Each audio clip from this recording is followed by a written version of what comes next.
สวัสดีค่ะโค้ชสิตามาแล้วนะคะวันนี้นะคะมามืดนิดนึงนะคะมามืดนิดนึงนะมาแล้วนะคะขอเวลาโค้ช3 นาทีนะคะในการแบ่งปันเพื่อนๆเราสักครู่หนึ่งนะจ๊ะโอเคไหม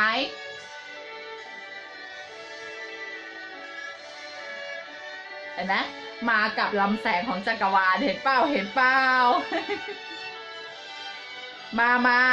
ดูซิใครจะมาดูโค้ดคนแรกนะทักทายกันก่อนเลยนะจ๊ะรอโค้ดแป๊บหนึ่งนะขอโค้ดแบ่งปันสักครู่หนึ่ง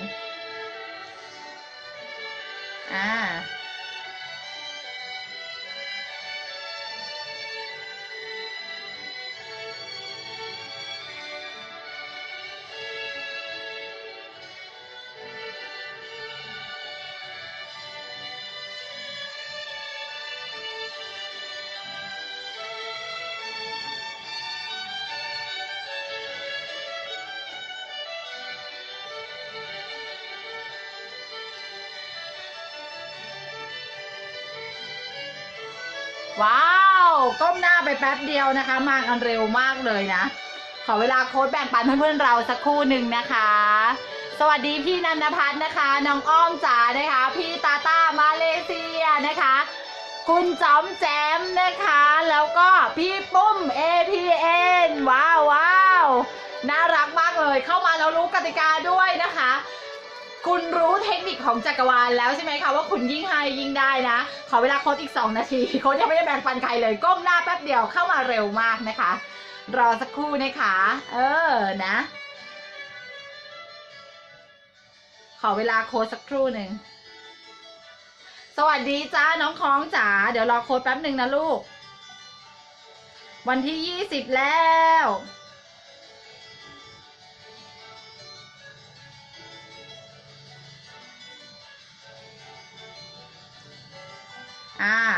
กลับถึงบ้านกันหรือยังคะถึงบ้านกันหรือยังนะวันนี้นะคะการตั้งเป้าหมายเนี่ยเป็นสิ่งที่สำคัญมากๆเลยนะคะแต่เราจะตั้งยังไงนะให้มันโดนใจและมีพลังเนี่ยเดี๋ยวรอติดตามโค้ดเลยนะคะแบ่งปันไปก่อนเลยนะคะกดนะคะก็คือกดนะเรายิ่งให้เรายิ่งได้นะคะขออย่างเดียวอาจจะช้าค่ะวิธีการนะคะคือคุณต้องให้ก่อนค่ะคุณถึงจะได้นะอยากได้สิ่งดีๆต้องให้สิ่งดีๆนะคะแบ่งปันไปเลยรอกดแป๊บนึงนะ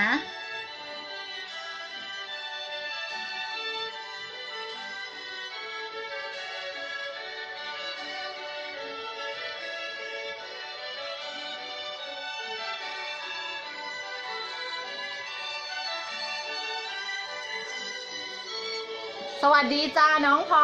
รสวัสดีค่ะพี่ยาวัยมาแล้วครับโอ้โหเหมือนโคสิตานะโคสิตามาแล้วเดี๋ยวพี่ยาวัยมาแล้วครับนะคะเยี่ยมเลยนะคะ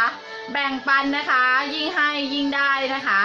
1ในกฎการดึงดูดเรื่องราวดีๆเข้ามาสู่ตัวคุณนะคะให้ก่อนคุณจะได้นะคะโอเครอโค้ดแป๊บหนึ่งนะขอโค้ดแบ่งปันเพื่อนๆเราสักครู่หนึ่งเพราะว่าหลายกลุ่มเหลือเกินนะคะว่าโค้ดมาตามหน่อยนะคะแป๊บนึงนะคะแวบคุยไม่ถึงสักทีนะโค้ดเป็นคนตลกค่ะสักครู่นะคะ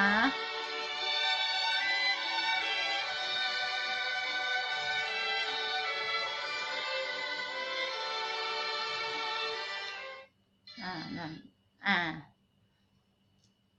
สวัสดีจ้าน้องเดียจ๋าเราโค้ดแป๊บหนึ่งนะคะวันนี้นะคะคุณจะได้ทะลุทะลวงนะคะจะได้รู้ว่าจะตั้งเป้าหมายยังไงดีนะคะเราโค้ดแป๊บหนึ่ง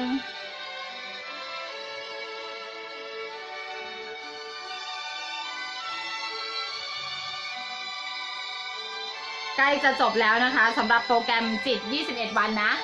21 วันนะโปรแกรมจิตพิชิตความมั่งคั่งนั่นเองนะคะใกล้จะจบแล้วนะ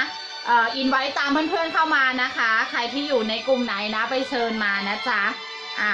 ไปเชิญนะคะมารับฟังข้อมูลดีๆนะคะฟีดออกไปเลยแชร์ออกไปเลยนะคะพวกเราเข้ามากันรวดเร็วมากสวัสดีจ้าพี่ดาวใจจ๋าทันแล้วนะคะวันนี้ทันไลฟ์สดโค้ดแล้วนะคะ เราไม่เจอกันไลฟ์สดนานมากเลยนะคะพี่ดาวแต่ตามดูตลอดเนาะมีความน่ารักทุกคนมากันรวดเร็วมากนะคะกดแชร์กดไลค์ขอให้ได้ขอให้โดนขอให้รวยค่ะขอให้ทุกสิ่งที่คุณปรารถนาเข้ามาหาคุณแบบง่ายดายนะเพราะคุณกำลังบอกและแบ่งปันสิ่งดีๆค่ะปลูกอะไรต้องได้แบบนั้นนะคะปลูกการแบ่งปันเรื่องราวดีๆคุณก็จะได้รับเรื่องราวข่าวดีค่ะของขวัญของฝากอะไรประเภทอย่างนี้เข้ามาแบบง่ายดายเพราะตัวคุณมีจิตที่จะให้เขานั่นเองนะคะเราพูดไม่เป็นไรนะแต่วันนี้เรามีใจที่จะแบ่งปันเรื่องราวดีๆนะคะจากเพจของโค้ชสิตานี้นะคะการันตีว่าใครได้ฟังชีวิตเปลี่ยนแน่นอนนะคะที่สำคัญคุณจะได้ตื่นรู้นะคะคุณจะได้ตื่นรู้นะคะกับเรื่องราวปรากฏการณ์ที่มันเกิดขึ้นจริงกับเจ้าโค้ชคนนี้นะคะโค้ชสิตานะคะโอเคไหมคะสวัสดีค่ะพี่ปูสวัสดีค่ะคุณนกสวัสดีค่ะคุณปุ๋ยพี่ปุ๋ยนะคะใช่ไหมคะพี่ปุ๋ยหรือพี่ปุ้ยคะดูไลฟ์ครั้งแรกนะคะโอเคคุณแพนนี่น้องแพนนี่นะคะสาวน้อยร้อยร้านนะคะพี่วารุณีทันพอดีค่ะเยี่ยมมากทุกคนเยี่ยมมากเลยนะคะรวดเร็วปานชนีนะคะคุณ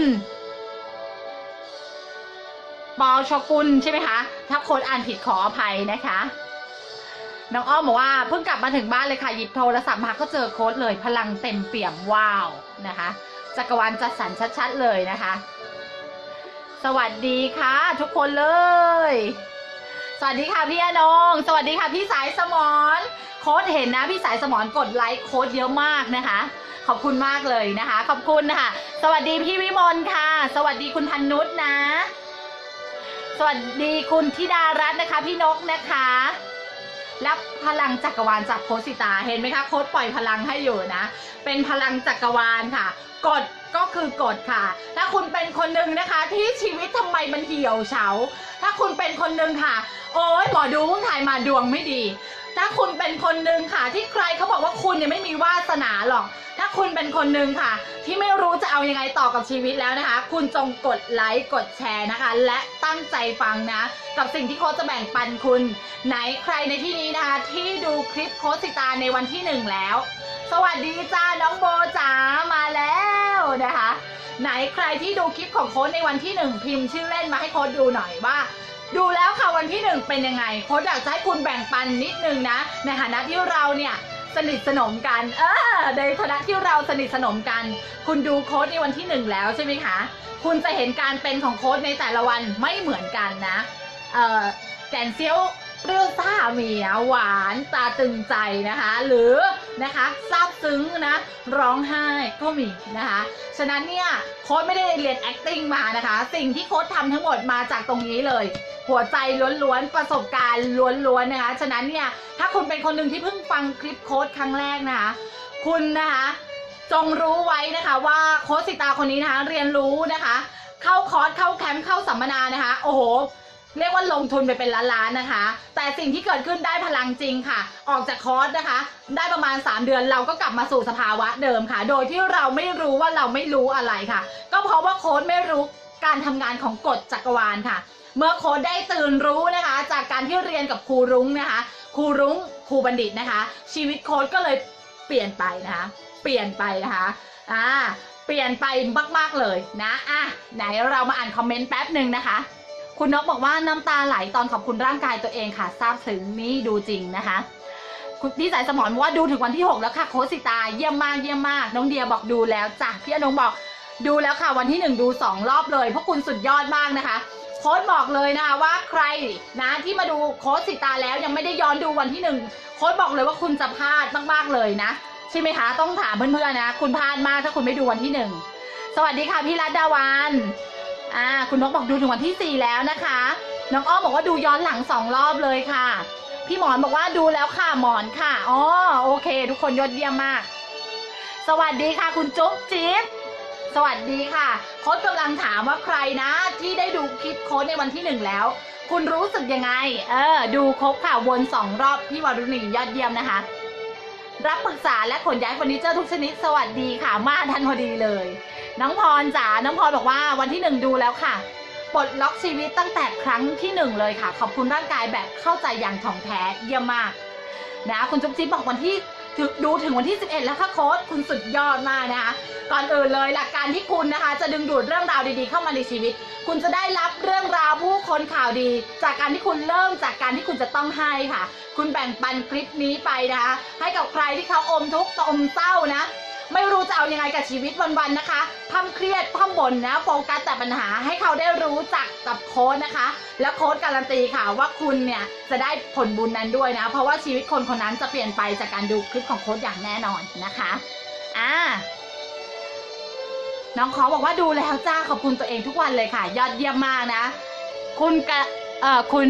นักกมลนะคะสวัสดีค่ะพวกเรากดนะคะหัวใจรัวๆต้อนรับคุณนักกมลนะคะยินดีต้อนรับสู่ครอบครัวนะคะเสกเงินล้านด้วยความสุขและสนุกบายโค้ชสิตาค่ะ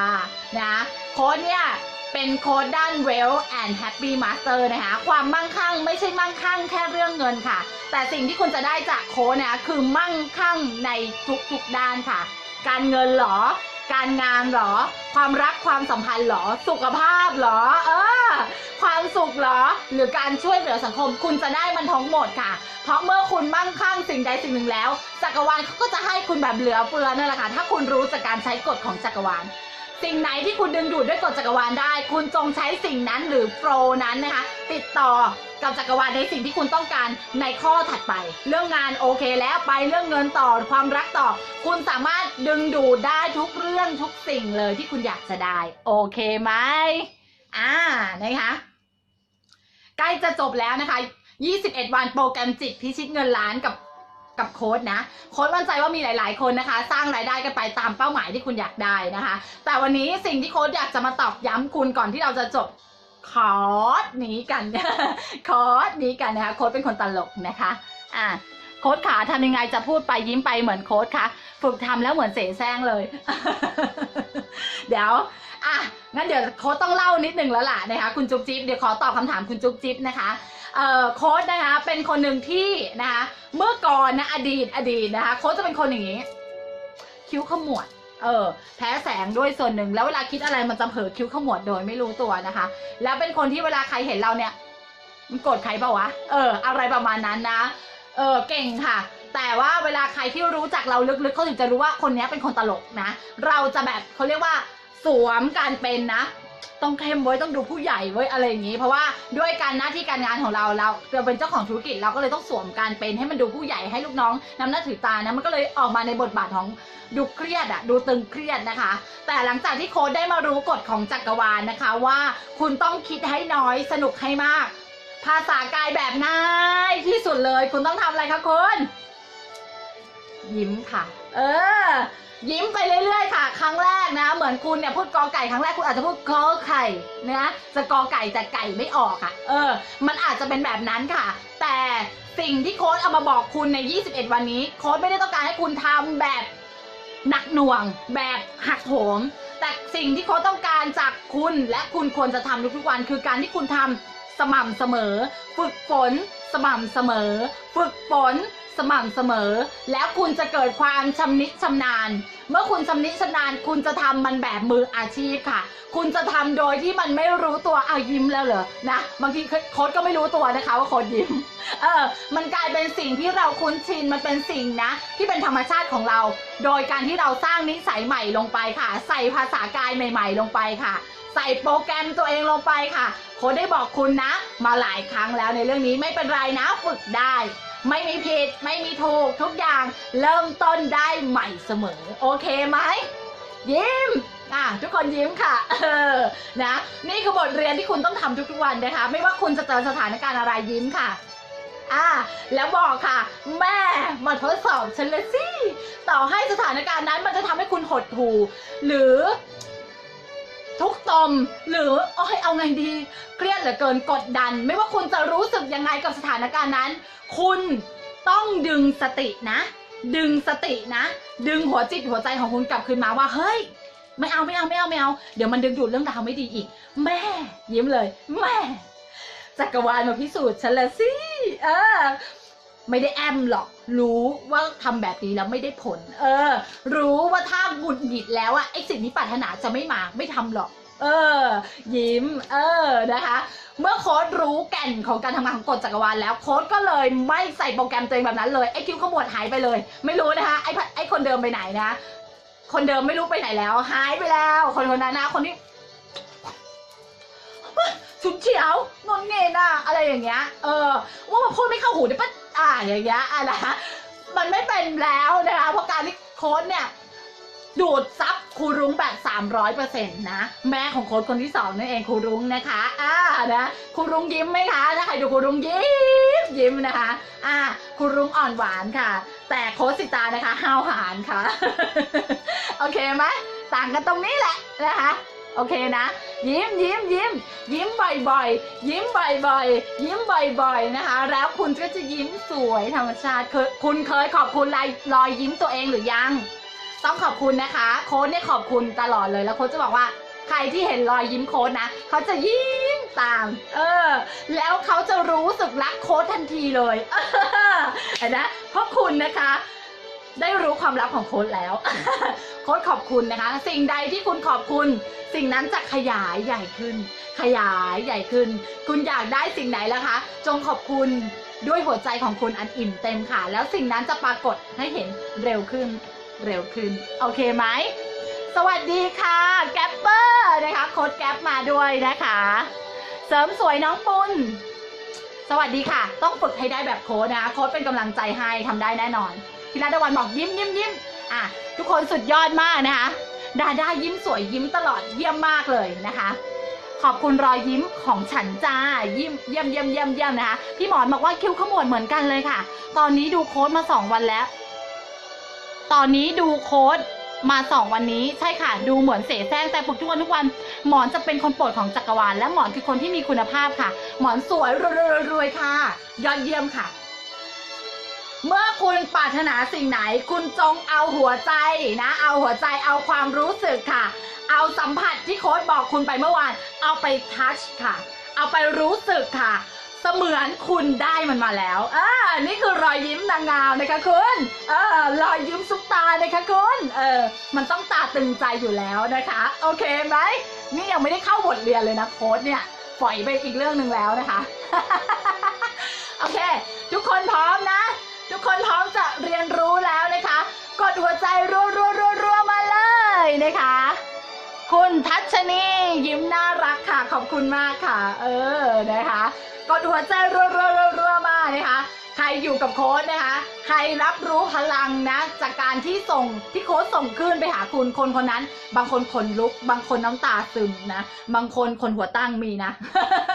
บางคนยิ้มตลอดไม่รู้ตัวว่าตัวเองยิ้มอยู่นะคะคุณกำลังจูนคลื่นตัวคุณนะคะให้เข้าสู่คลื่นของเวลนะคะและแฮปปี้ค่ะความมั่งคั่งและความสุขนั่นเองนะจงดีใจเลยเมื่อคุณเขาเรียกว่าสัมผัสสะเทือนค่ะเมื่อคุณสัมผัสสะเทือนแล้วนั่นแหละค่ะหัวใจของคุณมันกำลังจูนค่ะคุณกำลังจูนสู่คลื่นในสิ่งที่คุณปรารถนาค่ะไม่งั้นนะคะพวกเราทุกคนนะคะคงไม่ได้มาเจอกันนะในเพจ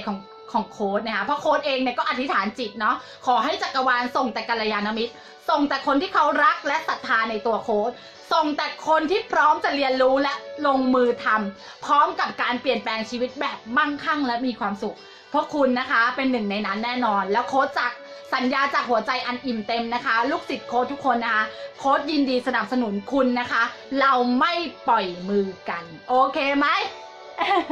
หน้าตาเหมือนก้อยรัชวินโอ้โหคุณนกขอบคุณมากค่ะรับเลยนะคะยิ่งฟังโค้ดยิ่งสวยโอเคขอบคุณที่ได้เจอเช่นกันค่ะโอเคงั้นโค้ดเริ่มเลยนะโอเคโค้ดเห็นหัวใจรัวเยอะแล้วนะโค้ดเริ่มเลยนะคะสักครู่หนึ่งนะคะ3 วิธีตั้งเป้าหมายให้โดนใจและมีพลังคุณรู้ไหมว่าเป้าหมายเนี่ยมันเป็นเรื่องที่สำคัญมากๆเลยนะคะโค้ดเคยพูดเรื่องเป้าหมายหลายครั้งแล้วนะในคลิปก่อนหน้านี้นะคะวันนี้วันที่เท่าไหร่คะ20แล้วนะพรุ่งนี้เราจะจบคอร์สนี้กันแล้วนะคะฉะนั้นโค้ดอยากมาตอกย้ำคุณค่ะในเรื่องของเป้าหมายค่ะสวัสดีคุณมะเมียวนะคะโค้ดอยากมาตอกย้ำคุณค่ะในเรื่องของเป้าหมายค่ะว่าเป้าหมายที่คุณตั้งแล้วเนี่ยเป้าหมายไหนอะโค้ดตั้งไม่กล้าตั้งเอาที่พอไหวพอไหมหรือหนูต้องตั้งใหญ่เวอร์อลังการนะคะ โค้ชจะเจาะลึกให้คุณนะในเรื่องของเป้าหมายอีกครั้งหนึ่งนะเพื่อให้คุณเนี่ยได้เอาเป้าหมายนั้นนะไปแปะไว้ตามผนังหรือมือถือก็ได้ให้คุณเห็นบ่อยๆนะแล้วคุณจะสัมผัสกับหัวใจคุณแล้วคุณจะมีพลังมากขึ้นจากการที่คุณตั้งเป้าหมายแบบที่โค้ชบอกคุณโอเคไหมโอเคไหมคุณแสนดีจริงใจบอกขอบคุณค่ะที่ทำให้นั่งงอของฉันยิ้มได้สวัสดีจ้ะน้องก๊อฟสวัสดีค่ะคุณณฑษานะคะโอเคสัญญาณชัดนะโอเคนะคนเริ่มเลยนะคะวันนี้นะคะบางคนเนี่ยตั้งเป้าหมายไปด้วยความหวาดกลัวค่ะตั้งเป้าหมายไปด้วยความหวาดกลัวเป็นยังไงคะตั้งไประแวงไปเช่นจะเขียนเป้าหมายสมมุติว่าทำครีมอยู่จะเขียนเป้าหมายคิดเยอะมากเอาเท่าไหร่ดีวะล้านหนึ่งขีดลบอีกค่ะลบแมวเยอะไป100,000เดือนละ100,000แล้วกันเดือนละ100,000เขียนสักปั้นไม่มั่นใจว่ะ50,000แล้วกันเมื่อไหร่ที่คุณเขียนเป้าหมายไปแล้วลังเลสงสัยกังวลวิตกคุณรู้ไหมว่าคุณกำลังแคนเซิลค่ะคุณกำลังไม่รับค่ะคุณไม่อยากได้มันจริงๆนะคะเมื่อคุณไม่ได้รู้สึกอินไม่ได้รู้สึกสัมผัสไม่ได้รู้สึกก็อยากได้แต่รู้สึกมันเป็นไปไม่ได้คุณจบเลยนะคะนั่นหมายความว่าการตั้งเป้าหมายของคุณมันจะไม่สำเร็จผลค่ะไม่ทรงประสิทธิภาพค่ะสิ่งที่จะทำให้คุณตั้งเป้าหมายแล้วนะคะมีพลังนะและดูโดนใจคุณมากเลยรู้ไหมว่าคุณต้องทำอะไรนะคะวันนี้โค้ชมาเจาะลึกให้เลยเป้าหมายที่คุณจะตั้งเนี่ยคุณนะคะข้อหนึ่งเลยผลลัพธ์เนี่ยมันต้องท้าทายและยิ่งใหญ่ค่ะบางคนตั้งเป้าหมายปิ่มคุณเข้าใจไหมสมมตินะคะคนยกตัวอย่างแล้วกันเช่นบางคนเนี่ยเป็นเซลล์นะคะได้ค่าคอมมิชชั่นเดือนละ10,000เดือนละ10,000ปกติของเขาคือเดือนละ10,000นะคะเพราะโค้ชบอกให้ตั้งเป้าหมายเขาตั้ง12,000เนี่ยเขาเรียกว่าตั้งแบบไม่ค่อยท้าทายไม่เร้าใจเท่าไหร่นะมันไม่เกี่ยวกับจำนวนเงินแต่โค้ชต้องการให้คุณรู้สึกว่าเฮ้ย100,000มันจะเป็นยังไงวะอะไรอย่างเงี้ยคุณเข้าใจฟีลลิ่งไหมให้มันรู้สึกมันท้าทายให้มันเป้ามันใหญ่ค่ะโค้ชบอกอะไรให้นะกฎของจักรวาลไม่คำนึงถึงจำนวนเงินค่ะคุณสามารถตั้งเป้าหมายเล็กหรือใหญ่เท่าไหร่ก็ได้ค่ะเพราะคุณลงมือทำเท่ากันฟังอีกครั้งนะคะคุณจะตั้งเป้าหมายเล็กหรือใหญ่นะเล็กหรือใหญ่ถ้าคุณรู้การทำงานของกฎจักรวาลคุณลงมือทำเท่ากันค่ะแต่คนทั่วไปเขาไม่รู้เขาเลยไม่กล้าตั้งถ้าคุณอยู่กับโค้ชมานะคะจนถึงวันที่20นี้คุณรู้เสมอและโค้ชย้ำบ่อยด้วยในการตั้งเป้าหมายของคุณนะคะว่าให้คุณตั้งใหญ่ไปเลยไม่ต้องกลัวผิดไม่ต้องกลัวถูกไม่ต้องแคร์ใครค่ะถ้าแม้แต่ความฝันคุณยังไม่กล้าฝันบุคคลใดไม่มีความฝันบุคคลนั้นคือคนที่ตายไปแล้วค่ะวันนี้นะคะระหว่างนะคะบ้านทาวน์เฮาส์กับคฤหาสน์ถ้านะคะมีพรพิเศษมาคุณจะเลือกอะไรแน่นอนค่ะ100 ทั้ง 100นะ100 ทั้ง 100นะคะคุณต้องเลือกคฤหาสน์จริงไม่จริงเหมือนกันค่ะกฎจักรวาลเหมือนพรของสวรรค์ค่ะเหมือนคุณเห็นอลาดินแม้ที่มียักษ์จินนี่นะคะว่าไงขอรับเจ้านายข้าน้อยพร้อมรับใช้ข้าน้อยพร้อมรับใช้นะคะแต่คุณบอกเอาบ้านกระต๊อบแล้วกันหลังหนึ่งพออะไรอย่างเงี้ยนึกออกว่าคุณไม่กล้าคิดไม่มีสิทธิ์ได้ค่ะไม่กล้าคิดไม่มีสิทธิ์ได้ค่ะฉะนั้นเนี่ยไม่ว่าจะคิดเล็กหรือคิดใหญ่เป้าหมายใหญ่นะคะลงมือทำเท่ากันเจ้ายักษ์จินนี่หรือจักรวาลเขาให้คุณอย่างแน่นอนถ้าสิ่งนั้นคุณมุ่งมั่นคุณตั้งใจคุณสัมผัสกับมันว่าคุณเอาแน่แล้ววะท้าทายเว้ยตื่นเต้นเว้ยเร้าใจว่ะเฮ้ยฝึกกฎจักรวาลเว้ยโค้ชบอกเลยว่ามันง่ายมากนะเพราะโค้ชนี่ก็คือหลักฐานตัวเป็นๆนี่แหละค่ะนะจากติดลบมีเงินอยู่20 บาทเนี่ย สร้างรายได้7หลักภายใน1เดือนโดยที่ไม่ใช่เลข1นะคะคุณนี่แหละค่ะเพราะโค้ชใช้กฎจักรวาลนะคะโค้ชเนี่ยยอมรับว่าโค้ชเป็นคนเก่งค่ะศึกษาเรียนรู้ได้เก่งค่ะโค้ชจบม.6 นะคะจบม.6 ค่ะแต่ไม่เลือกเรียนต่อเพราะรู้สึกว่าไปเป็นลูกน้องคนอื่นฉันไม่เลือกนะคะเลือกมาเป็นเจ้าของกิจการเล็กๆนะคะขายของเปิดท้ายอย่างนี้นะคะเก็บเงินเก็บทองจนสามารถซื้อรถนะรถเล็กซัดได้นะคะนะเพราะอะไรเพราะโค้ชเป้าใหญ่สิ่งที่โค้ชอยากบอกคุณค่ะว่าคุณอนุญาตให้ตัวคุณมีเป้าหมายใหญ่ๆตามใจที่คุณปรารถนาโอเคไหมสวัสดีค่ะคุณมิลดาสวัสดีค่ะโชคดีอีกแล้วได้ฟังเรื่องเป้าหมายไม่ได้จ่ายตังค์สักบาท เยี่ยมนะคะอยู่กับโค้ชคุณมีแต่กำไรค่ะสวัสดีค่ะพี่จูค่ะน้องอ้อมบอกคนลุกน้องก็บอกว่าชอบมากเลยบุคคลใดไม่มีความฝันบุคคลนั้นคือคนที่ตายไปแล้วชอบค่ะเห็นไหมพี่รัตวันบอกคฤหาสน์ค่ะสวัสดีค่ะคุณพิมพวีโอเคไหมฉะนั้นเนี่ยสิ่งที่คุณต้องทำในการตั้งเป้าหมายของคุณจงอนุญาตค่ะให้ตัวคุณตั้งเป้าหมายที่มันใหญ่ค่ะมันเร้าใจมันท้าทายมันดูแบบเฮ้ยเราเชื่อว่าเราทำได้เว้ยเรามีโค้ชดีเรามีครูดีมีทั้งโค้ชสิตามีทั้งครูรุ้งมีทั้งอาจารย์บัณฑิตโอ้โหคุณคะคุณนี่โชคดีชัดๆเลยค่ะแล้วโค้ชเนี่ยนะคะข้อดีของโค้ชสุดๆเลยคือโค้ชเนี่ยเป็นคนที่ถ่ายทอดภาษาไทยและเป็นไทยได้เข้าใจง่ายแล้วคุณเอาไปทำตามได้ทันทีคุณว่าจริงไหมคุณแอนบอกว่าโค้ชจัดชุดใหญ่ไฟกระพริบนะไฟกระพริบจริงๆนะนี่จักรวาลยังรับรู้เห็นไหมไม่ธรรมดาค่ะโค้ชเยี่ยมเลยพี่รัตวันบอกนะคะคุณนาเดียสวัสดีค่ะเพิ่งดูครั้งแรกนะไม่รู้จักเลยโอเคทุกคนกดหัวใจต้อนรับคุณนาเดียหน่อยค่ะคุณสุธิรามาแล้วเย่กดหัวใจต้อนรับคุณนาเดียนะคะครอบครัวโค้ชนะคะยินดีต้อนรับคุณนะคะคุณคือผู้โชคดีค่ะคุณจะเป็นคนใหม่ที่กำหนดชะตาชีวิตคุณได้ค่ะไม่ต้องพึ่งใครค่ะไม่ต้องรอวาสนาค่ะเรานี่แหละค่ะคือคนกำหนดวาสนามันซัดเดี๋ยวนี้เลยค่ะเราจงเปลี่ยนนะคะโชคชะตาที่คนอื่นเขากำหนดมานะคะเป็นวาสนาที่เราจะสร้างขึ้นค่ะด้วยการใช้กฎของจักรวาลถ้าวันนี้คุณนะคะเพิ่งมาเปิดฟังคลิปโค้ดแล้วไม่รู้โค้ดพูดอะไรของโค้ดว่ากฎจักรวาลนะคะคือฟิสิกส์ควอนตัมนะคะคือกฎหนึ่งที่มันใช้แล้วได้ผลจริงถ้าเรารู้สูตรของการใช้งานของกฎจักรวาลเห็นภาพชัดๆเช่นมันเหมือนกับกฎของแรงดึงดูดกฎของแรงโน้มถ่วงอย่างไรอย่างนั้นเช่นนะคะมีคนกระโดดตึกลงมาคุณว่าเขาจะลอยขึ้นฟ้าหรือเขาจะล่วงลงมาคะเขาล่วงอย่างแน่นอนค่ะเพราะนั่นคือกฎของแรงโน้มถ่วงเช่นเดียวกันค่ะถ้าวันนี้คุณรู้เจ้ากฎของจักรวาลนะคะโค้ดนะคะจากคนติดลบ20 บาทเหลือ20 บาทติดตัวเมื่อ2เดือนก่อนโค้ดสร้างรายได้7หลักที่ไม่ใช่เลข1ภายในระยะเวลา1เดือนนะคะจากการใช้กฎจักรวาลซึ่งโค้ดได้บอกคุณนะคะตั้งแต่วันที่1ถึงวันนี้แล้วนะโดยที่คุณเรียนฟรีด้วยนะคะคอร์สนี้โค้ดตั้งใจมาแบ่งปันประสบการณ์ตรงของโค้ดให้กับพวกคุณทุกคนนะคะคุณมีวาสนาค่ะคุณถึงเวลาที่ต้องกำหนดชะตาชีวิตของคุณแล้วค่ะโอเคไหมคุณนาเดียบอกชอบค่ะชอบจักรวาลมากค่ะยอดเยี่ยมนะคะเยี่ยมมากนะคะคุณโอลิฟก็เพิ่งมาครั้งแรกนะคะพวกเราทุกคนนะก็กดหัวใจต้อนรับคุณโอลิฟด้วยนะคะครอบครัวโค้ดนะขยายเพิ่มเร็วมากๆนะคะโค้ดเปิดเพจเนี่ยน่าจะ20 กว่าวันเนาะเกือบเดือนใช่ไหมคะมีผู้ติดตามเข้าร่วมแป๊บเดียวนะคะเกือบ 1,000 คนแล้วนะโค้ดต้องขอบคุณพวกคุณมากนะคะที่เข้ามาติดตามนะแล้วโค้ดก็สัญญานะจากหัวใจอันอิ่มเต็มนะโค้ดจะพาพวกคุณทุกคนมั่งคั่งและแฮปปี้นะคะแน่นอนโอเคยินดีต้อนรับน้องใหม่วันที่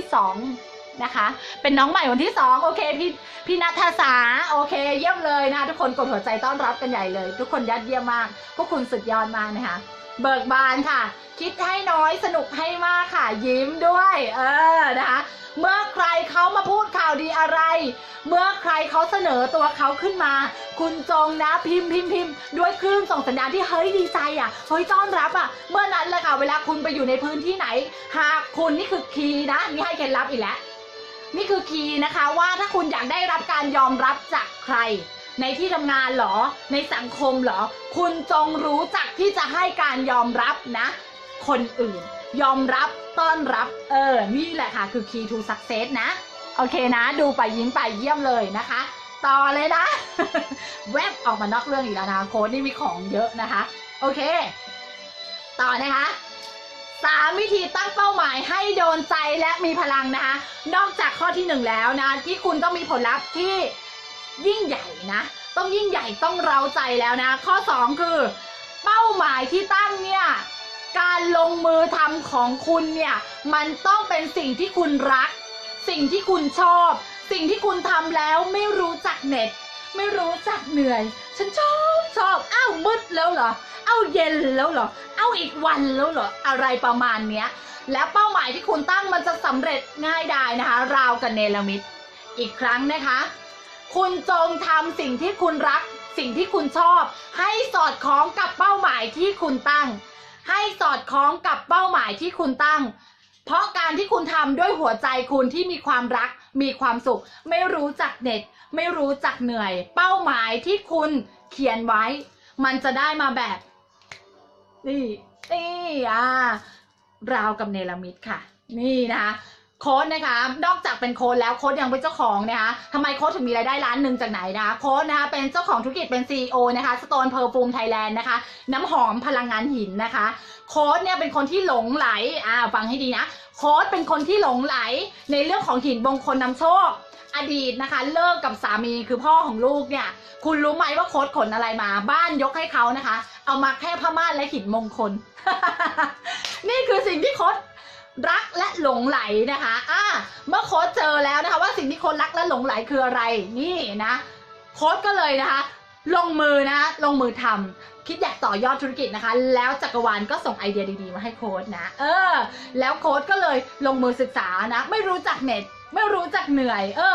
มืดแล้วเหรอเย็นแล้วเหรออะไรนี้อีกวันแล้วเหรอเดือนหนึ่งแล้วเหรออะไรแบบนี้ประมาณนี้คุณจะอยู่กับมันอ่านหนังสือเรื่องหินมีความสุขจังอะไรก็ตามที่คุณรักอะไรก็ตามที่คุณรักอะค่ะนะมันจะสำเร็จง่ายมากถ้าความรักนั้นมันสอดคล้องกับเป้าหมายของคุณโอเคไหมถูกต้องนะคะขอบคุณพี่มินรดาด้วยนะคะน่ารักที่สุดเลยนะคะถูกต้องแล้วนะคะน้องก๊อฟก็ช่วยสรุปนะสวัสดีพี่พัชรีนะคะพูดดีมากเลยใช่ไหมคะโค้ดเนี่ยเป็นคนพูดไทยแปลไทยชัดเจนมากเลยนะคะน้องเดียบอกพี่ตาลสุดยอดมากเลยนะคะโอเคนะต่อนะคะเมื่อคุณไม่รู้จักเหน็ดไม่รู้จักเหนื่อยจากการลงมือทำนะคะตื่นเช้าคุณทำไงรู้ไหมคะคุณจะสปริงเด้งดึงค่ะลุกขึ้นมาทำสิ่งนั้นด้วยหัวใจอันตื่นเต้นเช้าแล้วแกแบบนั้นนะคะไม่ใช่ตรงข้ามเลยนะถ้าสิ่งที่คุณตั้งเป้าหมายแล้วการลงมือทำมันฝืดขืดหมายความว่าไงหมายความว่าเป้าหมายอยากได้ว่ะแต่ไม่ชอบทำเลยว่ะงานประจำขี้เกียจตื่นอย่างเงี้ยมันขัดแย้งคุณเห็นไหมเป้าหมายมันจะช้ามากเลยแต่ถ้าคุณเปลี่ยนมุมมองนิดนึงว่าเฮ้ยถึงเราเป็นลูกน้องเขาแต่ทำไมเราไม่เรียนรู้แบบการเป็นเจ้าของกิจการวะวันหนึ่งเว้ยสีตาเดี๋ยวจะได้เป็นเจ้าของธุรกิจไปลุกอาบน้ำตั้งใจไปดูวิชาเว้ยว่าคนเนี่ยที่เขาเป็นเจ้าของธุรกิจเขาต้องศึกษาฝ่ายไหนและฝ่ายไหนบ้างเปลี่ยนมุมมองนะเราจะมีการแอคชั่นที่เปลี่ยนไปเมื่อคุณเปลี่ยนมุมมองค่ะโอเคไหมคุณสุธิราบอกว่าเข้าใจง่ายค่ะโค้ดนะคะคุณจุ๊บจิ๊บบอกโอเคค่ะนะคะคุณรุธบอกขอบคุณมากครับนะคะนะคะอ้อมบอกว่าตื่นเต้นมากค่ะ สวัสดีค่ะคุณลิกกี้มอไซค์ลิกกี้พ่วงข้างเย่นะคะโอเคนะนี่คือ Key to Success ที่โค้ชใช้นะคะต่อเลยนะโอเค3 วิธีตั้งเป้าหมายให้โดนใจและมีพลังนะคะข้อ1คือผลลัพธ์ที่ตั้งต้องเป้าหมายใหญ่แล้วก็ท้าทาย2นะคะคือเป้าหมายที่คุณตั้งเนี่ยการลงมือทำของคุณนะมันต้องสอดคล้องนะมันต้องเป็นสิ่งที่คุณรักคุณชอบหากสิ่งนั้นที่คุณทำเป้าหมายที่คุณตั้งสมมติว่าคนเป็นพนักงานประจำนะคะหรือทำงานประจำอยู่คุณรู้สึกพี่หนูไม่อินหนูตั้งเป้าหมายแล้วหนูรู้สึกเขาได้ไม่ใช่หนูคุณจงเปลี่ยนมุมมองค่ะให้คุณเสพการเป็นเจ้าของกิจการค่ะว่าถ้าวันหนึ่งคุณต้องเติบโตและเป็นเจ้าของธุรกิจล่ะคุณจะทำแบบไหนเห็นไหมคุณจะมีการแอคชั่นที่เปลี่ยนไปทันทีเลยนะลองดูนะคะโอเคนะต่อนะข้อ3ค่ะข้อ3ข้อนี้สำคัญมากดอกจันโตนะคะวิธีการตั้งเป้าหมายให้โด นใจและมีพลังทุกครั้งที่คุณเห็นเป้าหมายคุณจะคุณจะเป็น power bank ในตัวคุณนะคะคุณจะเอาเป้าหมายนี่แหละเป็น power bank ในตัวคุณนะคะ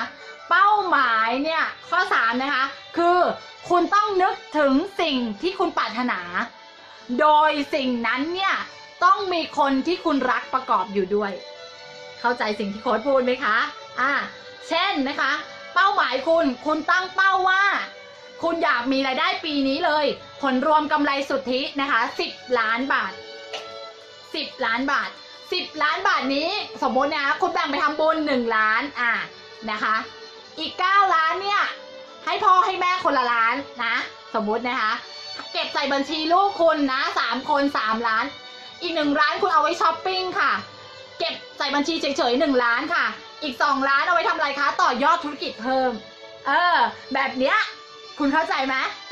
ให้พ่อแม่ไปคุณต้องนึกถึงเลยว่าเฮ้ยเวลาเราให้พ่อแม่เรา1 ล้านพ่อแม่เรารู้สึกยังไงเก็บในบัญชี1 ล้านคุณจะภูมิใจขนาดไหนคุณให้ลูกคุณโมเมนต์แบบเนี้ยคุณต้องเขียนเป้าหมายแล้วรู้สึกแบบนี้รู้สึกว่าเป้าหมายที่คุณทำคุณกำลังทำเพื่อคนที่คุณรักคุณกำลังทำไปด้วยหัวใจแห่งปรารถนาดีคุณกำลังทำมันไปด้วยหัวใจของความสุขว่าฉันนะได้แน่นอนฉันคู่ควรฉันยิ่งใหญ่ฉันกำลังทำสิ่งที่ยิ่งใหญ่ให้กับครอบครัวของฉันคุณจงเติมเต็มและอิ่มเอมใจกับสิ่งที่คุณทำในทุกๆวัน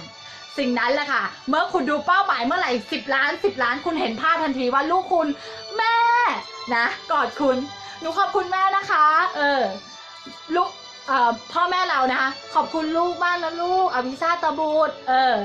แม่เอาไปทำอะไรก็ได้นะจ๊ะแม่จะเอาไปทำบุญทำอะไรแล้วแต่แม่เลยแล้วเวลาคุณบริจาคเงิน1 ล้านบาทคุณรู้สึกยังไงโค้ชไม่รู้หรอกค่ะว่าแต่ละคนตั้งเป้าหมายยังไงแต่โค้ชอยากให้เป้าหมายของคุณนั้นสอดคล้องค่ะนะให้คุณเห็นภาพเลยว่าเมื่อคุณสำเร็จในเป้าหมายนั้นคนที่คุณรักเนี่ยเขาได้เป้าหมายนั้นกับคุณเขาร่วมเฉลิมฉลองอะไรกับคุณเขารู้สึกยังไงกับคุณแล้วที่สำคัญคุณรู้สึกยังไงกับตัวคุณเองโอเคไหมนะพี่รัตวันบอกว่ามีรายได้เดือนละ2 ล้านค่ะเยี่ยมนะคะมาเป็นกำลังใจให้โค้ชขอบคุณพี่เจนนี่นะคะขอบคุณมากค่ะโอเครวยเพื่อตัวเองและคนที่เรารักและได้ช่วยเหลือผู้คนสุดยอดมากนะคะพี่ณัฐสานะโอเคไหมเป้าหมายชัดเจนค่ะโอเคเยี่ยมเลยค่ะคุณนาเดียพี่มิลดาสรุปไปให้เรียบร้อยนะคะว่า3นึกถึงสิ่งที่เราปรารถนาพร้อมมีคนที่เรารักมีส่วนร่วมด้วยใช่เลยค่ะใช่แล้วนะคะนี่คือการตั้งเป้าหมายที่เวลาทุกครั้งที่คุณเห็นเป้าหมายคุณจะรู้สึกอะไรรู้ไหมเฮ้ยมีพลังว่ะมีไฟนะคุณรู้สึกว่าตัวคุณเนี่ยทุกครั้งที่คุณมองเป้าหมายคุณมันคือ power bank ค่ะคุณจะไม่มีความรู้สึกเหน็ดไม่รู้สึกเหนื่อยค่ะถ้าคุณทำสิ่งที่โค้ชบอกนะคะรักในสิ่งที่ทำสนุกจังเลยมีความสุขจังเลยสนุกไปสนุกมาเงินเข้าบัญชี10 ล้านยังไงคืองงนะไม่ต้องงงค่ะคุณจงใจสร้างค่ะคุณจงใจสร้างมันให้เกิดขึ้นค่ะเมื่อคุณอยู่กับโค้ชมาจนถึงวันที่20แล้วคุณจะรู้ค่ะว่า key to success ของเจ้ากฎจักรวาลเนี่ยเขานะคะต้องให้เรารู้สึกดีมีความสุขค่ะสนุกค่ะมองเห็นสิ่งที่คุณต้องการบ่อยๆเกิดมิติที่6ในตาบ่อยๆค่ะเรามองเห็นอย่างอื่นนี่แหละค่ะแต่เรามโนเลยนะเห็นบ้านสมมุตินะคะบางคนอยู่คอนโดคุณมองเห็นเลยค่ะว่าเนี่ยคุณอยู่คฤหาสน์คุณนั่งรถเมล์ค่ะแต่คุณมองเห็นเลยว่าคุณนั่งอยู่โรลส์รอยซ์อะไรอย่างเงี้ยนะคะเนี่ยนะความรู้สึกมาก่อนความจริงมาที่หลังนี่คือ1ในกฎของจักรวาลนะคะซึ่งโค้ชใช้มันและโค้ชเนี่ยค่ะคือหลักฐานตัวเป็นๆย้ำกันอีกครั้งหนึ่งนะ20 บาทคุณไม่ต้องเครียดบางคนโค้ชนี่เยอะคุณว่าคนมี20 บาทนี่ติดหนี้ไหมคะโค้ชนี่ค่ะไม่ต้องมาขุดคุยค่ะว่าโค้ชมีที่เท่าไหร่แบ็คลิสต์อะไรยังไงนะติดทั้งหมดเลยค่ะคุณโค้ชก็ไม่ต่างจากคุณนะเมื่อ2 เดือนก่อนแต่นี่นะคะไม่ได้มาทำอะไรเราได้ค่ะตราบเท่าที่เรามีเป้าหมายที่ยิ่งใหญ่ค่ะมีหัวใจแห่งการให้ค่ะมีหัวใจแห่งการเรียนรู้ค่ะมีหัวใจของนักสู้ที่มีความสุขสู้ไม่ได้แบบไปสู้รบนะสู้กับตัวเราเนี่ย ไม่ได้ให้คุณไปสู้กับใครค่ะสิ่งที่คุณต้องเอาชนะมากที่สุดคือตัวของคุณเองค่ะความคิดของคุณเองค่ะความรู้สึกของคุณเองค่ะสติของคุณเองค่ะ สิ่งนั้นแหละค่ะจะนำพาคุณมาสำเร็จแบบง่ายดายติดสปีดสปูสปาร์ตเลยโอเคไหมโอเคไหมพี่จูบอกมีพลังค่ะทำในสิ่งที่รักยังไงก็รุ่งใช่แล้วเหมือนหนังสือของครูบัณฑิตนะคะนะเป็นเล่มแรกๆที่โค้ดได้อ่านเลยนะคะสิ่งที่โค้ดจะบอกคุณนะคะโค้ดบอกคุณไปหมดแล้วนะใน3วิธีตั้งเป้าหมายนะคะให้โดนใจและมีพลังนะแล้วอย่าลืมนะคะเราจะจบคอร์สนี้นะคะพรุ่งนี้วันสุดท้ายแล้วนะคะโค้ดอยากให้พวกเรานะมารวมตัวกันนะคะมารวมตัวกันแสดงความคิดเห็นนะคะว่าคุณได้อะไรจากการฟังคลิปของโค้ดนะคะไปถึงวันที่20นี้แล้วพรุ่งนี้พวกเรามารวมกันอีกทีหนึ่งนะคะเรามาปิดคลาสด้วยกันนะคะกับ21วันสั่งจิตพิชิตเงินล้านแล้วคุณอย่าลืมนะคอร์สการกุศลนะคะวันที่24 มกราคมนี้คอร์สการกุศลนะคะต่อยอดนะคะต่อยอดบุญนะคะบุญต่อบุญนะคะใครที่ร่วมบริจาคมาทั้งหมดนะตอนนี้ก็ยอดเงินพอประมาณโค้ดยังไม่ได้รวมเลยนะคะเอามาแปะไว้ที่โพสต์อย่างเดียวนะที่โค้ดปักหมุดไว้นะคะยอดเงินบริจาคทั้งหมดนะคะเป็นคอร์สการกุศลนะ Action to Wealth นะคะ Action to Wealth นะคะเป็นการนะคะที่โค้ดจะออกมาให้คุณนะลงมือทำไปพร้อมกับโค้ดเลยนะคะจากสอนออนไลน์บนกลุ่มปิดนะคิดให้น้อยสนุกให้เยอะเพราะคุณยิ้มล่ามาให้โค้ดเลยยิ้มล่าเลยนะคิดให้น้อยสนุกให้เยอะนะคะกับคอร์สAction to Wealth เป็นคอร์สการกุศลบริจาคเท่าไหร่ก็ได้ไม่มีขั้นต่ำนะคะแล้วโค้ดจะดึงคุณเข้ากลุ่มปิดนะคะหลังจากจบคอร์สAction to Wealth 5 วันนะคะเมื่อวานมีคนตื่นเต้นอินบ็อกซ์ล้นหลามมากนะคะอินบ็อกซ์ล้นหลามมากกับการที่โค้ดนะคะประกาศตัวตนอย่างชัดเจนว่าจะสร้าง X-Men รุ่น1นะคะมหาเศรษฐีรุ่น1นะคะโดยการที่ไม่เกี่ยวค่ะว่าคุณอายุเท่าไหร่ค่ะไม่เกี่ยวค่ะว่าคุณจบการศึกษาอะไรค่ะไม่เกี่ยวค่ะว่าคุณมีหน้าตาแบบไหนนะถ้าคุณเป็นคนหนึ่งนะคะที่นะคะอยากมีธุรกิจบนโลกออนไลน์โค้ดแต่ไม่รู้จะทำอะไรไม่รู้ตัวเองเจ๋งด้านไหนโค้ดนะคะสามารถดึงศักยภาพในตัวคุณดึงศักยภาพในตัวคุณขึ้นมาค่ะด้วยคอร์สพิเศษนะคะของ X-Men รุ่น1ของโค้ดนะคะคืออะไรนะ แป๊บนึงนะขอจำชื่อแป๊บนึงไอเดียธุรกิจเงินล้านด้วยการใช้กฎจักรวาลดึงดูดค่ะสำหรับคอร์สนี้นะคะโค้ดยังไม่ได้ทำสัมภาษณ์เลยนะคะมีคนอินบ็อกซ์แบบว่าถล่มทลายมากนะคะ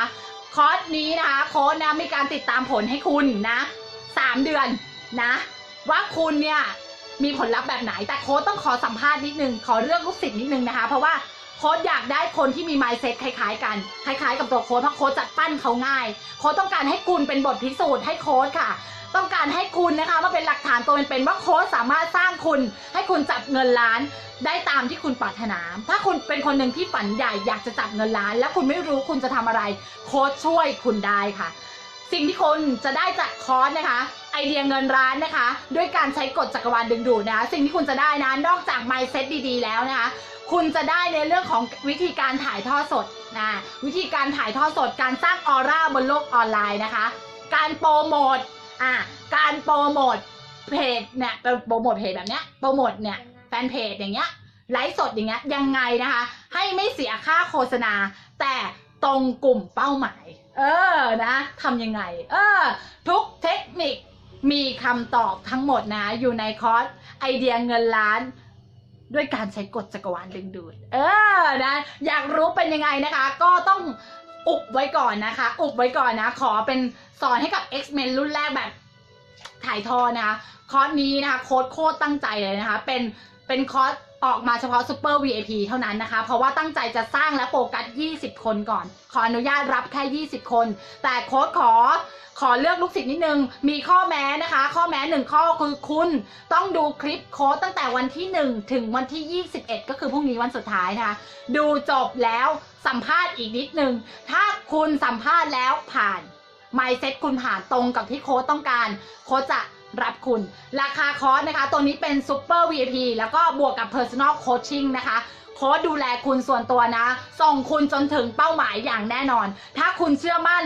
เชื่อมือเชื่อถือเชื่อใจนะโค้ดการันตีว่าโค้ดทำให้คุณมีรายได้หลักล้านแน่นอนเพราะประสบการณ์ของโค้ดนะโค้ดจะแกะรอยนะคะโค้ดสิตาคนนี้แหละนะคะว่าสร้างรายได้7 หลักนะที่ไม่ใช่เลข1ทำยังไงด้วยการที่คนติดลบ20 บาทเนี่ยแล้วมาแบบนี้ทำยังไงนะคะโค้ดจะบอกคุณแบบหมด ปลือกนะคะไม่มีกั๊กนะคะไม่มีกั๊กสำหรับ X-Men ของโค้ดนะคะขอให้จักรวาลจัดสรรมาให้โค้ดได้อย่างดีเยี่ยมแน่นอนนะโค้ดมั่นใจว่า X-Men ของโค้ดนะคะเป็นประกายสุดๆนะคะเสริมสวยน้องปุณบอกอยากเรียนมากค่ะ คุณณัฐสาบอกเรียนด้วยค่ะโค้ดค่ะนะน้องขอบอกดูคอร์สนี้ค่ะพี่เจนนี่บอกว้าวนะคะมิตรแท้ประกันภัยนะคะขอเรียนด้วยค่ะนะคะมีข้อแม้ที่โค้ดบอกเลยคุณต้องไปดูคลิปโค้ดนะตั้งแต่วันที่1ถึงวันนี้นะแล้วโค้ดการันตีว่าชีวิตคุณจะเปลี่ยนไปค่ะ1 ถึง 3เดือนนี้แล้วแต่คุณค่ะว่าคุณจะแอคชั่นได้เร็วหรือช้านะคะแต่โค้ดการันตีว่าชีวิตคุณเปลี่ยนไม่เหมือนเดิมแน่นอนนะคะคุณเมื่ออาทิตย์ที่แล้วกับคุณอาทิตย์ที่ดูโค้ดหรือเข้ามาเรียนคลาสพิเศษเนี่ยซูเปอร์ VIP กับโค้ดนะคะไม่ใช่คนเดิมค่ะเพราะโค้ดนะคะถอดรหัสตัวเองออกมาทั้งหมดนะคะถอด mindset ถอดวิธีการแกะรอยตัวเองทั้งหมดนะคะต้องบอกก่อนว่ามันเป็นประสบการณ์ของโค้ดโดยตรงถ้าคุณเชื่อมั่นเชื่อมือเชื่อถือเชื่อใจโค้ดคุณจงมาค่ะจักรวาลกำลังจัดสรรคุณมาให้โค้ดอยู่โอเคไหมคุณจมจีบอกฉันเป็น X-Men รุ่นแรกอย่างแน่นอนสุดยอดนะคะพี่นกบอกค่าเรียนเท่าไหร่เรียนออนไลน์ใช่ค่ะเรียนออนไลน์ค่ะเรียนออนไลน์นะหลังจากจบคลาสแล้วนะคะเราอาจจะมีโอกาสมามีตติ้งกันเพราะว่าแต่ละคนอยู่บางคนมีต่างประเทศด้วยนะอยากเรียน personal coaching กับโค้ชสิตาค่ะฟังแล้วเข้าใจง่ายบางคนไปเรียนคอร์สกับชาวต่างชาตินะคะแล้วเขาบอกว่าไม่เก็ตมากแต่พอมาฟังโค้ชเข้าใจหลายอินบ็อกซ์เป็นร้อยอินบ็อกซ์นะคะที่เข้ามาขอบคุณว่าโค้ชทำไมโค้ชพูดภาษาเข้าใจง่ายขนาดนี้นะเมื่อก่อนฟังเยอะแต่ไม่ค่อยเข้าใจแต่พอฟังโค้ชเก็ตเลยค่ะเก็ตเลยค่ะคุณที่ฟังอยู่ก็เป็นคนนั้นแหละค่ะที่มาบอกโค้ชนะหลายคนหลายคนมากๆนะคะและสิ่งที่โค้ชจะบอกคุณในคอร์สนะไอเดียเงินล้านนะคะด้วยการใช้กฎจักรวาลดึงดูดมันยิ่งกว่านี้อีกนะมันยิ่งกว่านี้นะโค้ชเป็นคนปล่อยพลัง 300% แต่ในเหล่า X-Men นะคะโค้ชจะปล่อยสัก500เลยโอเคไหมโอเคไหมนะคะค่าเรียนเท่าไหร่เดี๋ยวโค้ชประกาศนะกำลังคิดอยู่นะคะว่าประมาณอะไรยังไงเพราะว่าเดี๋ยวโค้ชกำลังรวบรวมเนื้อหานะคะให้มันครบถ้วนอย่างที่โค้ชบอกแค่คุณได้นะคะการโปรโมทเพจโดยที่คุณไม่ต้องเสียเงินนะโดยที่คุณไม่ต้องเสียค่าโฆษณาให้กับ Facebook แบบเปล่าๆปี้ๆแค่นี้คุณก็คุ้มแล้วนะเฉพาะอันนี้นะโค้ชจะบอกคุณหมดเลยว่าคุณต้องคลิกยังไงทำตรงไหนแล้วคุณจะโดนกลุ่มเป้าหมายยังไงแค่นี้นะเฉพาะค่าเรียนอันเนี้ยโค้ชก็ไปเรียนมาหลายแล้วนะการลงทุนตัวเนี้ยแต่โค้ชจะบอกคุณนะในเหล่า X-Men ฉะนั้นเนี่ยคุณไม่ต้องกลัวค่ะคลิปคุณออกไปนะคะเป็นที่รู้จักแน่นอนนะคะคุณจะเป็นดาวดวงใหม่นะคะจะเป็นแสงสว่างดวงใหม่ของประเทศไทยอย่างแน่นอนนะคะเดี๋ยวราคาโค้ดมาประกาศนะคะพี่เจนนี่บอกอยากเรียนด้วยจังนะคะข้อแม้เลยอย่าลืมนะคะที่รักค่ะเพราะว่าเนื้อหามันต่อเนื่องกันนะคะเนื้อหามันต่อเนื่องกันคุณโบนัสบอกดูดคอร์สนี้ค่ะโค้ดยกมือคุณชังจิราใช่ไหมคะถ้าอ่านผิดขออภัยนะลูกศิษย์รักครูรุ้งคนสวยเหมือนครูเลยเก่งขอบคุณมากค่ะ ใช่แล้วนะคะครูรุ้งเป็นแม่คนที่2นะคะถ้าไม่มีครูรุ้งไม่มีโค้ชสิตาค่ะครูรุ้งคลอดสิตาน้อยคนนี้ออกมาค่ะแล้วสิตาน้อยคนนี้ก็แผงฤทธิ์ค่ะสิตาน้อยคนนี้ซนนะคะแล้วก็เซียวด้วยนะที่สำคัญบอกหมดเลย บอกหมดเลยนะคะจนต้องออกคอร์สนะคะที่นะต้องการผู้ที่อยากจะเปลี่ยนแปลงชีวิตจริงๆนะคุณจงลงทุนค่ะให้กับตัวคุณนะคะโค้ชก็เรียนนะคะเพิ่มพลังของอาจารย์บัณฑิตอีกนะคะพลังพระเจ้าในตัวคุณนะคะแล้วก็โค้ชก็ลงซูเปอร์ VIP นะคะภาษาคนโปรดของจักรวาลของครูรุ้งด้วยนะโค้ชไม่หยุดที่จะเรียนรู้แค่นี้แน่นอนนะคะทุกเทคนิคทุกวิชาที่โค้ชได้มาโค้ชจะกลั่นกรองมาเป็นแบบฉบับของโค้ชและบอกต่อคุณให้คุณได้เก็ตและลงมือทำแบบใจถึงใจเลยนะคะดูคอร์สนี้ค่ะค่าคอร์สค่ะดูสวยงามมากๆขอบคุณมากค่ะผมลงด้วยแน่นอนคุณรุธบอกนะคะน่ารักที่สุดเลยพวกคุณน่ารักจริงๆจะเป็นคนรวยรุ่นแรกนะเยี่ยมมากนะคะเพิ่งเปิดมาเจอวันนี้เองจะได้เรียนไหมคะนี่นะคะคุณเรียนทันหมดเลยนะมันอยู่ที่คุณนะคะไม่ใช่คุณเปิดไปดูแล้วดูเฉยๆคุณดูแล้วไป ซึมกับเนื้อหาซึมซับเนื้อหาและดูดแบบ 300%โค้ดฟังครูรุ้งครั้งแรกนะคะก็รับเรื่องราวดีๆตั้งแต่ครั้งแรกแล้วนะคะถ้าคุณเปิดใจคุณจะได้อะไรใหม่ๆมากมายคุณจะได้ความสุขกลับไปในข้อหนึ่งเลยที่คุณจะได้ใครต่อใครเขาตามหาความสุขมามากมายค่ะแต่เพียงแค่คุณดูคลิปของโค้ดนะในวันที่1โค้ดย้ำเลยว่ามันโคตรสำคัญเลยนะคุณดูวันที่1คุณก็เบาตัวแล้วคุณก็พร้อมที่จะเปิดรับอะไรดีๆแล้วนะคะหลายคนร้องไห้กับคลิปวันที่1นะคะเขาไม่ได้ร้องไห้เพราะเสียใจค่ะแต่เขาร้องไห้เพราะเขาซาบซึ้งใจค่ะอยากรู้ว่าเป็นยังไงคุณจงย้อนไปดูคลิปวันที่1ของโค้ชสิตานะคะโค้ชปล่อยพลัง300 พลัง 300% ทุกคลิปโอเคไหมเป็นคุณบ้าพลังค่ะเพราะว่าโค้ชปล่อย300คุณน่ะจะได้รับได้เยอะๆไงโอเคไหมรักพวกคุณทุกคนรักพวกคุณทุกคนขอบคุณมากๆนะคะที่ติดตามอย่าลืมนะคะเดี๋ยวใกล้จะปิดรับแล้วนะสำหรับคอร์สการกุศลนะคะเท่าไหร่เท่านั้นนะคะแล้วโค้ดก็บริจาคเพิ่มส่วนตัวให้กับแม่ชีอีกนะ 10,000 บาทนะคะให้กับครอบครัวพวกเราทุกคนเลยครอบครัวสโตนพอฟูมของโค้ดด้วยแล้วก็ครอบครัวเซ็งเงินล้านด้วยความสุขและสนุกบายโค้ชสิตานะคะอนุโมทนาบุญร่วมกันโอเคไหมโอเคไหมจบพอดีเลยค่ะพี่อ้อมค่ะพี่สมฮิตสวัสดีค่ะคอร์สพิเศษใช่ไหมคะคอร์สพิเศษเดี๋ยวโค้ชจะแจ้งอีกทีนึงนะคะเร็วๆนี้นะคะต้องหลังจากโค้ช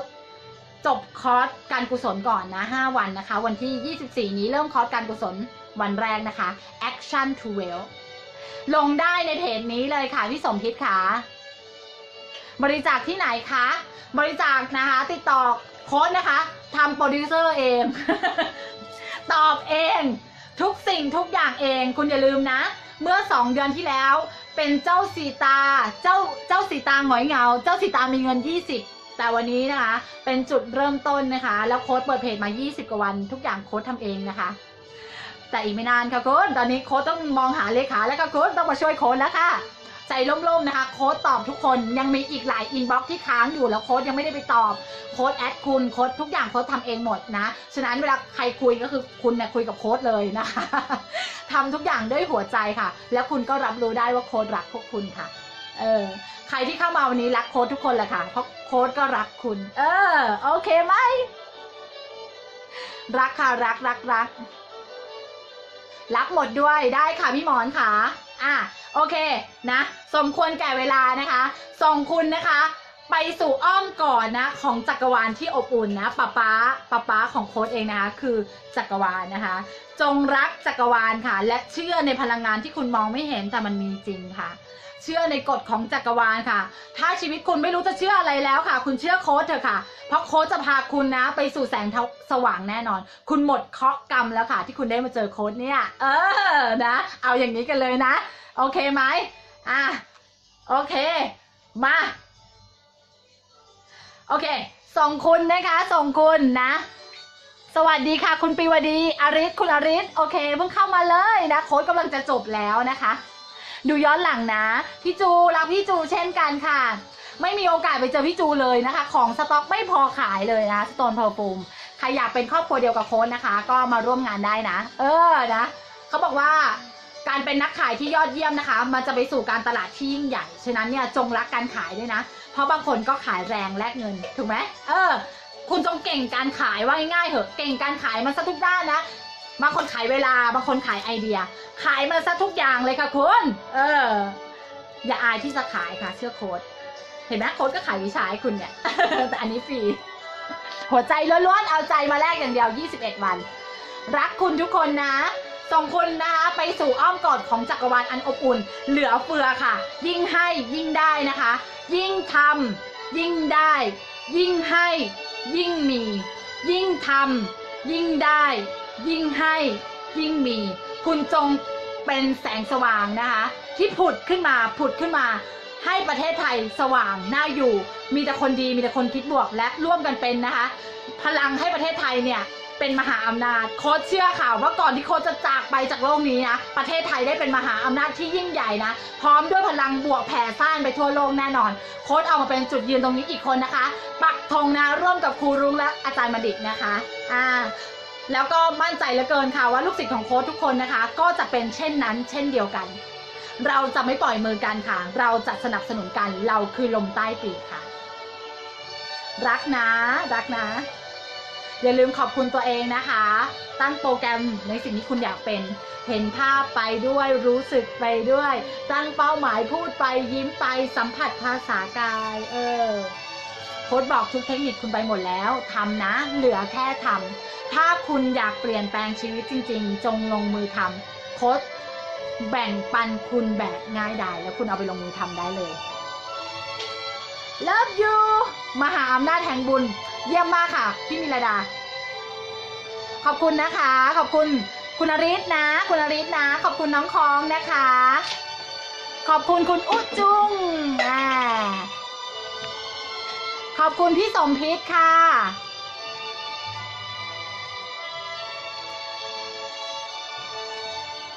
ฟังครั้งแรกมันแล้วค่ะโค้ช พี่จันจิรานะคะพี่จันจิราหรือเปล่านะคะคุณวิลาวันพี่วิลาวันบอกว่ายิ่งทำยิ่งได้ยิ่งให้ยิ่งมีเยี่ยมมากรักนะคะรักนะคะพี่นันทพัฒน์ยิ่งทำยิ่งได้ยิ่งให้ยิ่งมีใช่ฟังไปเลยค่ะยิ่งทำคุณยิ่งได้ค่ะสิ่งที่คุณปรารถนาจะมาแบบสปูตสมาร์ทค่ะเมื่อคุณทำค่ะไม่ใช่ฟังอย่างเดียวค่ะแล้วเมื่อคุณให้แบ่งปันคุณจะยิ่งได้ค่ะนั่นแหละคือ Key to Success ของโค้ชนะคะขอบคุณน้องก๊อฟนะลูกขอบคุณน้องอ้อมนะลูกนะขอบคุณน้องโบนะคะขอบคุณพี่รุธด้วยนะคะขอบคุณพี่อ้อมนะคะขอบคุณน้องโบนัสคุณโบนัสคุณโบนัสเรารุ่นเดียวกันใช่ไหมขอบคุณใครอีกคะเพียบเลยนะพี่วิราวันนะโอเคพี่หมอนคุณจุ๊บจิ๊บนะคะพี่ตาต้าจากมาเลเซียนะคะน้องค้องนะจ๊ะยิ้มด้วยนะเรารักกันเสริมสวยน้องปูนขอบคุณนะคะน้องกิฟต์ด้วยนะคะน้องกิฟต์นะหน้าเด็กคนเรียกน้องไว้ก่อนเลย Divergent Media บจก.สวัสดีค่ะรักนะย้อนดูนะคะวันที่1สำคัญนะคะดูไล่มานะคุณจุ๊บจิ๊บพี่เจนนี่นะคะมิตรแท้ประกันภัยน้องโบCEOภาคใต้ทุกคนเลยรักนะโค้ดรักคุณค่ะแล้วโค้ดก็จะอยู่ตรงนี้นะคะคุณมะเหมียวด้วยนะคุณเหมียวอีใช่ไหม ถ้าเรียกผิดขออภัยนะคะน้องเบียร์ด้วยนะคะ CEO ภาคอีสานของโค้ดเองนะรักพวกคุณทุกคนแล้วโค้ดก็รู้ว่าคุณก็รักโค้ดนะคะมีแต่ปรารถนาดีให้ค่ะมีแต่หัวใจอันบริสุทธิ์ที่มอบให้คุณค่ะใจถึงใจค่ะยิ่งกว่าช่อง7อีกนะโค้ดเนี่ย บายได้แล้วเลิฟยูย้อนดูนะยิ้มอย่าลืมบอกรักคนข้างๆนะครอบครัวลูกของใช้เงินในกระเป๋าก่อนนอนนะคะรักนะนี่บอกรักเส้นผมด้วยเห็นไหมบอกรักรอยยิ้มเราด้วยรอยยิ้มเรานี่มีเสน่ห์จริงๆรักค่ะโค้ดไปแล้วนะเห็นไหมโค้ดยิ้มด้วยตาด้วยฝึกยิ้มด้วยตาด้วยค่ะอย่ายิ้มแล้วตาแข็งยิ้มด้วยสายตาของคุณด้วยค่ะเขาเรียกว่าอะไรนะดวงตาเป็นหน้าต่างของดวงใจใช่ไหมเห็นไหมโค้ดยิ้มทั้งลูกตาเลย ขอบคุณคุณนกด้วยค่ะพี่สมพิษด้วยค่ะฝันดีค่ะบ๊ายบาย